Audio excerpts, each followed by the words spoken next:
Hi everyone, good morning. इस video में हम क्या करेंगे, जो अपोलो पाइप है उसके बारे में हम कंप्लीट बात करेंगे। देखो, मैं इंडिविजुअल कंपनी पर जाने से पहले मैं आपको कुछ चीजें बताता हूँ इस सेक्टर में हो क्या रहा है पिछले कुछ सालों से। देखो, अगर मैं हम कोविड के बाद की अगर बात करें ना, तो यहाँ पर जो पीवीसी सेगमेंट की, जो प्लम्बिंग के जो सेगमेंट है, उसमें यहाँ पर अच्छी खासी डिमांड आई थी। इस डिमांड को कैप्चर करने के लिए जो ऑर्गेनाइज और अनऑर्गेनाइज जितने भी प्लेयर थे, उन्होंने इसको अपने कैपेक्स प्लान लेकर आए थे। जब कैपेक्स प्लान लेकर आते हैं, न्यू फैसिलिटी इंस्टॉल करते हैं, उसके बाद में यहाँ पर जो डिमांड दिखती है, तभी तो यहाँ पर कैपेक्स प्लान लेकर आते हैं। यही यहाँ पर है जो दिक्कत क्रिएट दे रही है, क्योंकि सडनली यहाँ पर है जो मार्केट में डिमांड गायब हो गई। तो यहाँ पर जितनी इंस्टॉल कैपेसिटी है, वहां पर कैपिटल यूटिलाइजेशन बढ़ेगा नहीं। तो यहाँ पर क्यों वो बढ़ेगा क्यों नहीं, क्योंकि मार्केट में डिमांड नहीं है। तो ये चीजें इनको दिक्कत दे रही है। अब यहाँ पर हो क्या रहा है, जैसे अब इनकी कैपेसिटी तो इंस्टॉल हो गई, लेकिन यहाँ पर अब कंपटीशन बढ़ता हुआ नजर आ रहा है। वो बढ़ेगा क्यों, क्योंकि मार्केट में डिमांड नहीं है। इसलिए ये कंपनियां क्या कर रही है, वॉल्यूम बढ़ाने के लिए अपने मार्जिन को श्रिंक कर रही है और अपने डिस्काउंट पे डिस्काउंट दे रही है। तो ये चीजें समझने की है। ठीक है, अब मैं आपको कुछ चीजें और बताता हूं। जैसे जो छोटे प्लेयर है, वो जाहिर सी बात है, उस जो डिमांड को कैप्चर करने के लिए छोटे प्लेयर भी होते हैं। छोटे प्लेयर है जो अपने जो वो भी अपनी कैपेसिटी बढ़ाई होगी। तो वो कंपनी ने जो कैपेसिटी बढ़ाई है, वो कहां से, बैंक से उधार लेकर ही बढ़ाई होगी। तो इनको जो बड़ी कंपनियां, उनको ऑफर आ रहा है कि यहाँ पर जितने ये छोटे प्लेयर हैं, इन्होंने जो अपनी कैपेसिटी बढ़ाई है, उनको हम ऑक्शन में सेल कर रहे हैं, तो आप इसको परचेज कर लो। तो यहां तक की ये नौबत आ रही है। ये मैंने एक कॉन्फ्रेंस कॉल में ही यहाँ पर ये चीजें रीड की थी। देखो, अब हम चलते हैं कंपनी की इंडिविजुअल पर। तो यानी कि देखो, इन्होंने मिसअंडरस्टैंडिंग कर ली थी सारी कंपनियों ने। इसलिए यहाँ पर देखो, जो डिमांड थी वो बिल्कुल गायब सी हो गई थी। इसलिए यहाँ पर जो ये चीजें दिक्कत दे रही है। अब हम करते हैं कंपनी की बात। देखो, कंपनी में आज की डेट में अगर मैं बात करूं ना, तो 2,30,000 के आसपास में, टन के आसपास में यहाँ पर है जो इंस्टॉल कैपेसिटी है। और यहाँ पर जितने भी कैपेक्स किए हैं, कैपेक्स करने के बाद में यहाँ पर 1-1.5 साल में कंपनी की जो इंस्टॉल कैपेसिटी है, वो 2,90,000 के आसपास में, टन के आसपास में हो जाएगी। ये कंपनी की जो इंस्टॉल कैपेसिटी के बारे में बात हो गई। अगर मैं इस क्वार्टर की अगर मैं बात करूं, तो यहाँ पर ये क्वार्टर यहाँ पर कमजोर क्यों आया है, उसके बारे में अगर हम बात करते हैं।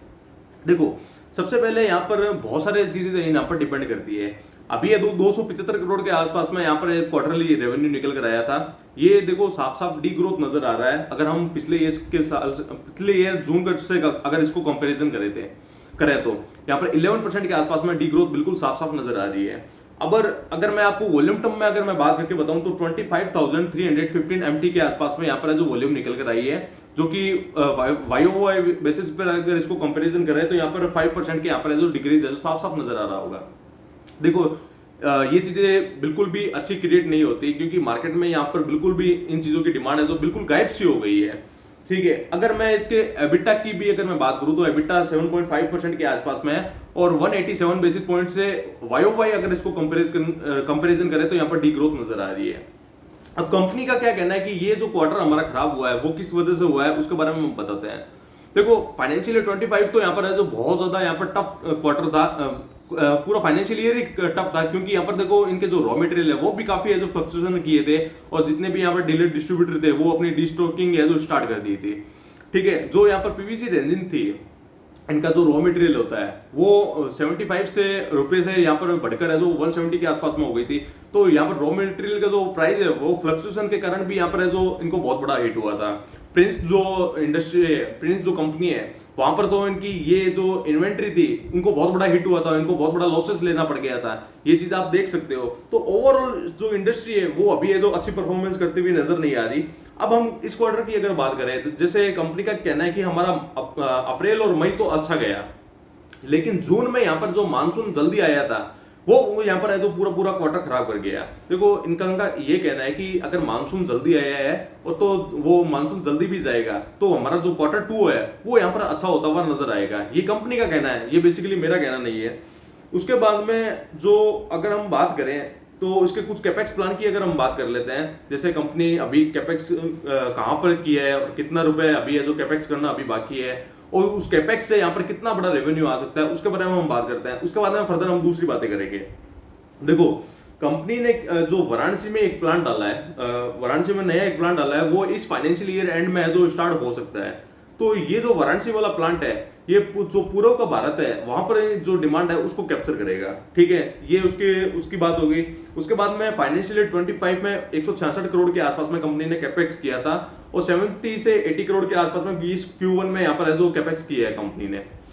उसके बाद में अगर मैं बात करूं रेवेन्यू टर्म की, तो रेवेन्यू कंपनी का जो 1000 करोड़ का अभी एक जो आप बैलेंस शीट पे जाओगे ना, तो 1000 करोड़ का आपको ग्रॉस ब्लॉक नजर आएगा।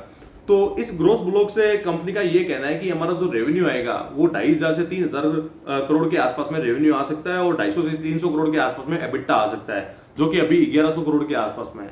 यानी कि ये जो कैपेसिटी इंस्टॉल हो जाएगी, सारी कैपेसिटी इंस्टॉल हो जाएगी, तो यहाँ पर 2500 से 3000 करोड़ का यहाँ पर जो रेवेन्यू आ सकता है। यानी कि एक बहुत बड़ा है जो जंप है अपने को रेवेन्यू में मिल सकता है अगर डिमांड वापस आएगी तो।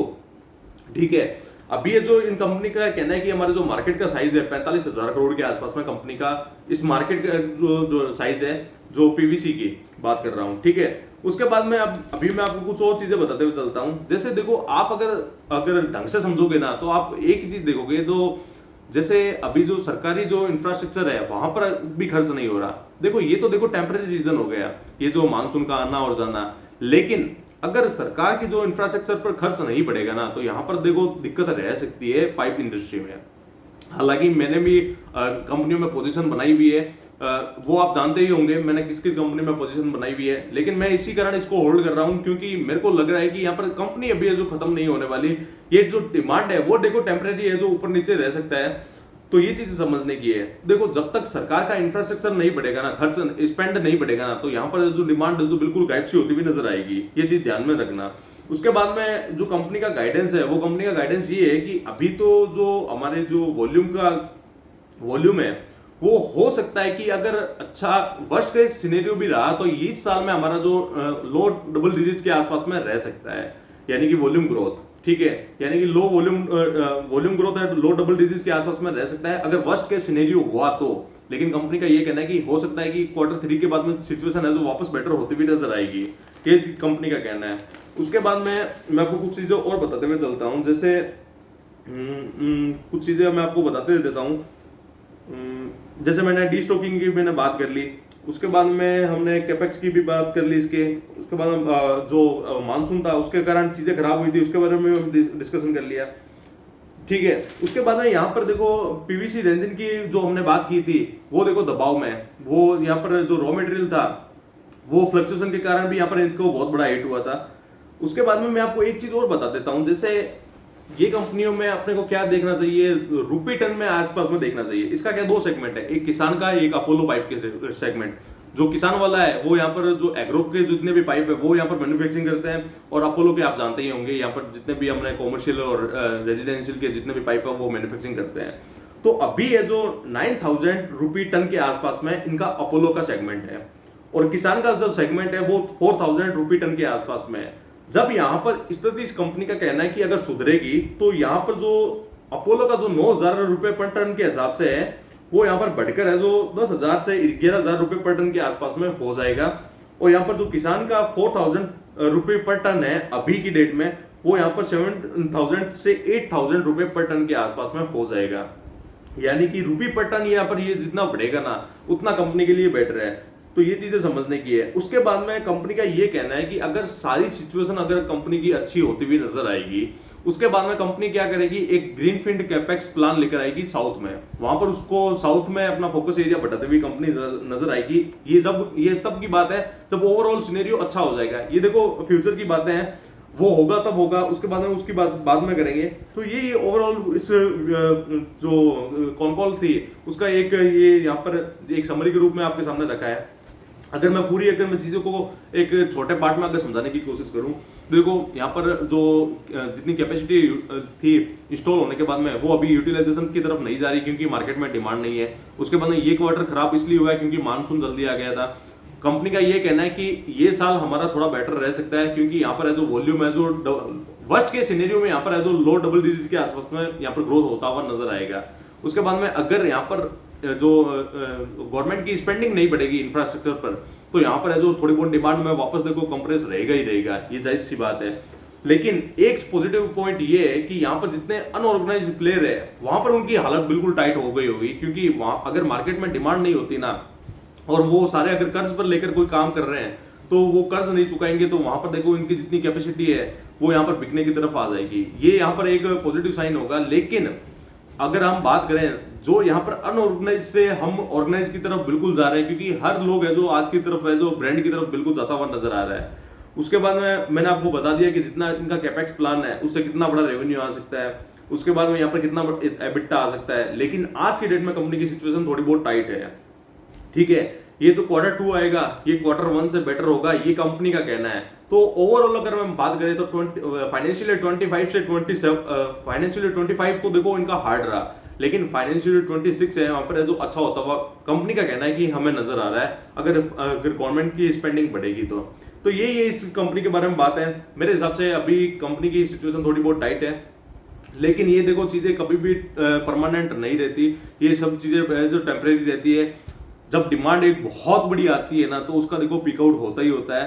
देखो मार्केट में एक बिजनेस भी एक साइकिल के रूप में ही काम करता है, तो अगर बहुत बड़ी डिमांड आती है तो 1-2 साल का पीरियड में वहां पर स्टॉप आना बिल्कुल एक जायज सी बात है। तो देखते हैं आगे क्या होता है कंपनियों के जो यहाँ पर रिजल्ट है, उसके बाद में देखते हैं कि यहाँ पर फर्दर इंप्रूवमेंट नजर आती है या नहीं आती है। तो इस वीडियो को यहीं पे एंड करते हैं। वीडियो देखने के लिए थैंक यू सो मच।